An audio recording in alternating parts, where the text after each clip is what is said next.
정보의 바다를 깊이 들어간다. 인포메이션 기버 문근식입니다.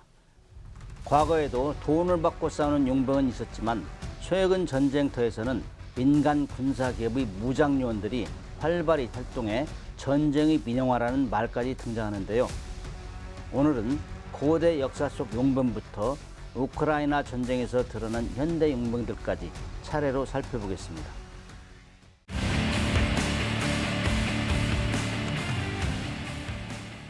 흔히들 용병을 이 세상에서 가장 오래된 직업 중에 하나다, 이렇게 얘기를 하는 것은 기원전 401년 페르시아 왕자 키루스가 형으로부터 왕위를 찬탈하고자 그리스에서 1만 명의 용병대를 고용한 기록이 남아있기 때문이라고 합니다.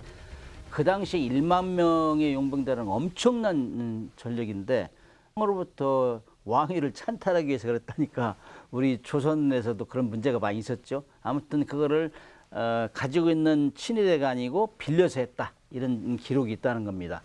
과거 용병은 국적을 불문하고 돈을 위해서 싸우는 개인들을 의미했는데 이들은 공식 군대의 일원이 아닌 외인 부대로서 고용주를 위해 전투에 참여했다고 해요. 현대로 오면서 이러한 용병이 기업화된 형태 PMC 프라이빗 밀리터리 컴퍼니 또는 어떤 사람은 또 프라이빗 밀리터리 컨트랙 그러더라고요. 계약에서 하는 거기 때문에 이렇게 진화되고 있다는 얘기입니다.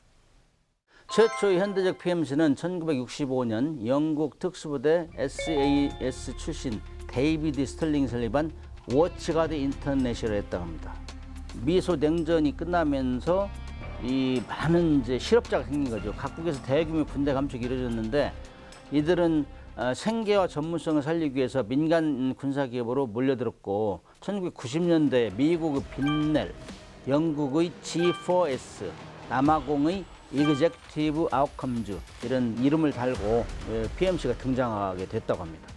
현재 활동 중인 PMC 가운데 대표적인 기업으로는 미국의 아카데미, 러시아의 바그너 그룹, 캐나다의 가르다 월드 등이 있고 그중에서 미국의 이제 아카데미를 잠깐 소개하면은 원래 이름이 블랙워터 USA라는 이름으로 창설되었다고 해요. 세계 최강의 사설 군대를 표방하고 있고 미 정부와 거액의 용역 계약을 맺어서 막대한 이익을 올렸다고 합니다.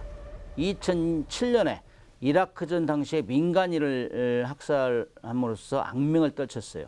그래서 이후에는 이름까지, 회사 이름까지 바꾸고 재정비해서 여전히 세계 최대의 PMC 중 하나다, 이렇게 얘기하고 있습니다. 그다음에 러시아 바그너 그룹은 수장이 프리고진이라는 사람이 사실 푸틴을 요리해주는 요리사, 뭐 그런 식당을 운영하면서 친해졌다고 해요. 그러니까 개인적으로 우리로 하면은 비선 조직 이런 정도로 활동했는데 결국에는 이 사람들이 이제 이 바그너를 키워가지고 러시아 정부의 암묵적인 지원 아래서 러시아 정부가 공식 기업을 부인하고자 할 때 활용하는 그림자 군대, 보이지 않게 역할을 해왔는데 뭐 과거에 중동학 아프리카 분쟁에도 개입해왔고 그 대가로 자원 채굴권, 금광 채굴권 이런 걸 획득하면서 돈과 권력을 함께 키워왔다, 이렇게 평가하고 있습니다.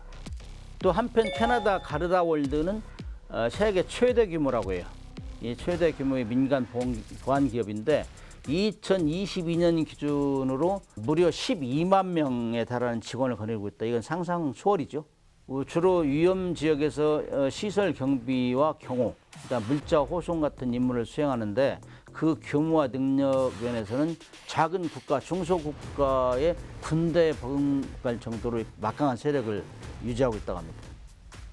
이처럼 현대의 PMC들은 국가의 군사활동 일부를 민간 형태로 맡아서 수행함으로써 전쟁의 외조화라는 새로운 장을 열고 있죠.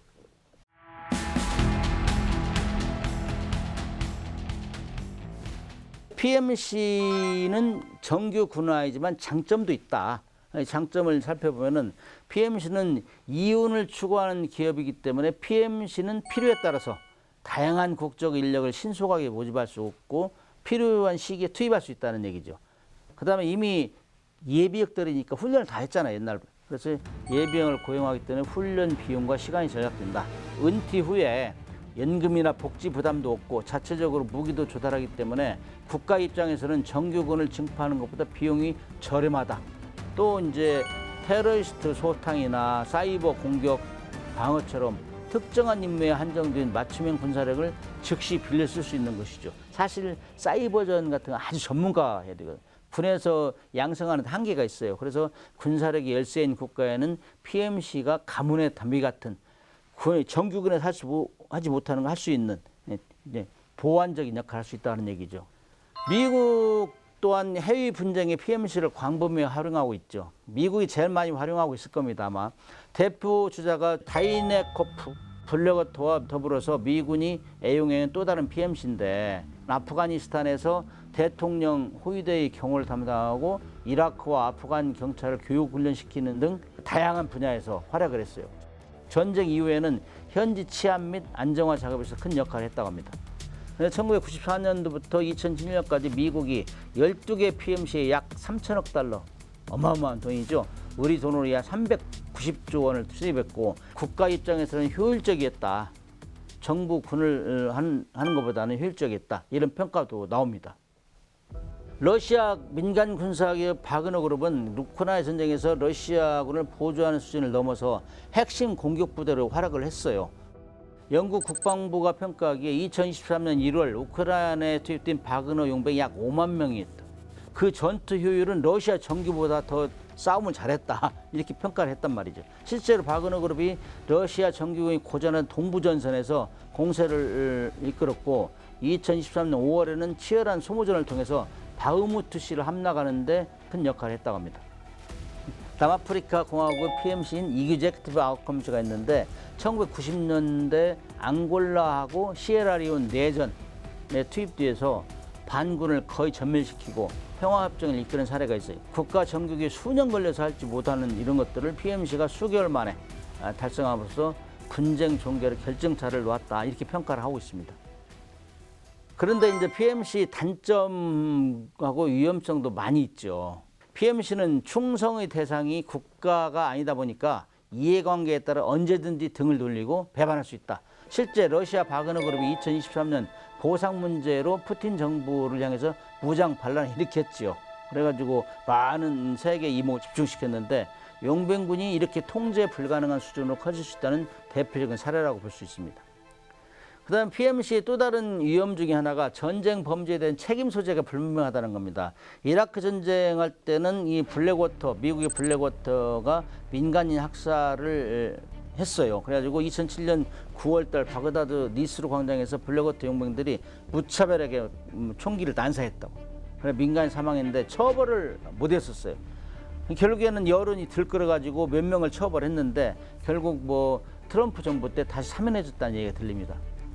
러시아 바그너 그룹 또한 우크라이나, 시리아, 아프리카 등지에서 민간인을 학살하고 고문하고 약탈하고 만행을 저질렀다는 보고가 여러 군데서 나타나고 있어요. 바그너 그룹 용병들은 처벌받기는커녕 오히려 훈장을 받았다고 해요. 심지어 반란을 일으킨 후에도 일부가 용인되는 것이 현실로 나타나고 있다.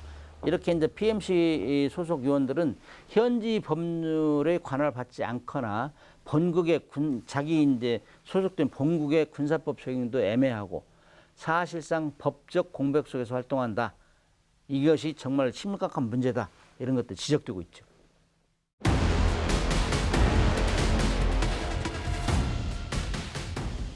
현재 PMC를 전면적으로 규제하는 국제법은 거의 없다. 그렇게 볼 수 있어요. 그래서 전통적인 국제법제에서는 용병에 대한 규제가 일부 존재하는데 특히 이제 제네바 협약 추가 의정서 1977년도에 제정되었다는데 여기에는 용병의 정의를 규정하고 있는데 용병은 포로로서의 합법적 전투원 지위를 인정받지 못한다고 명시되어 있어요. 그러니까 포로를 대우하는 법이 있잖아요. 봐준데 이거는 뭐 거기는 용병은 그런 거 관여하기 때문에 죽여도 되고 뭐 자기 임의대로 할 수 있다는 얘기죠. 또한 1989년에 발의된 유엔 용병 사용 금지 협약이 있는데 미국, 러시아, 중국 등 주요 군사 강국이 가입에 않는다 이거죠. 협약이 있는데 강대국이 참여를 안 하니까 유명무실한 얘기죠. 결국에 이 협약은 PMC 활동을 억제하는 데 실효적인 힘을 발휘하지 못하고 있고 다만 이제 국제사회에서 이런 문제를 계속 인식하고 논의를 하고 있다는 얘기. 왜냐하면 이제 요즘 같은 경우는 세계 전체가 인구 절벽으로 가기 때문에 군대 병력을 착출하기 힘드니까 그러면은 PMC가 적극적으로 전투하면 이런 문제가 논의가 가속화되지 않을 수가 없죠. 현재 우리 한국에도 몇몇 민간 군사 보안 회사들이 존재하는데 알려진 바로는 뷰렛 K, 또 인텔 엣지, 그다음 멘티브 이런 것들 한 10개 정도 활동 중인 걸로 확인됐습니다. 이들은 주로 해적 퇴치나 선박 경호, 해외 주요 시설 경비, 그다음에 군사 컨설팅 등을 하고 있는데 아직 본격적으로 무장을 갖추고 전투에 참여한 PMC는 없다고 해요. 우리나라도 이제 PMC 활동에 대한 논의가 있지만은 현재 대한민국 헌법과 법률에 상에서는 국군의 역할과 지위를 명확히 규정하고 있고 군사력에 대한 문민 통제 원칙 확립되어 있기 때문에 법적 제약 등으로 현실적 제약이 크다. 우리가 실질적으로 PMC 관련한 법을 만들자. 이런 게 구체적으로 논의된 바는 없어요. 그런데 앞으로 이 세계적인 추세가 이런 데서 규제를 해야 된다는 얘기가 많이 나오기 때문에 우리도 이제 다루어야 되지 않을까 그런 생각을 합니다. 오늘은 전쟁의 민영화라는 주제로 현대 용병 산업의 모습을 살펴보았는데요. 민간 군사기업 PMC의 등장은 한편으로는 군사 안보 지형을 바꾸는 혁신이지만 동시에 통제와 윤리의 공백이라는 커다란 숙제를 안겨주고 있습니다. 냉철하게 안보 전략을 수립하되 전쟁 중에도 국가의 책임이라는 원칙을 놓지 않아야 할 것입니다. 시청해 주셔서 감사합니다.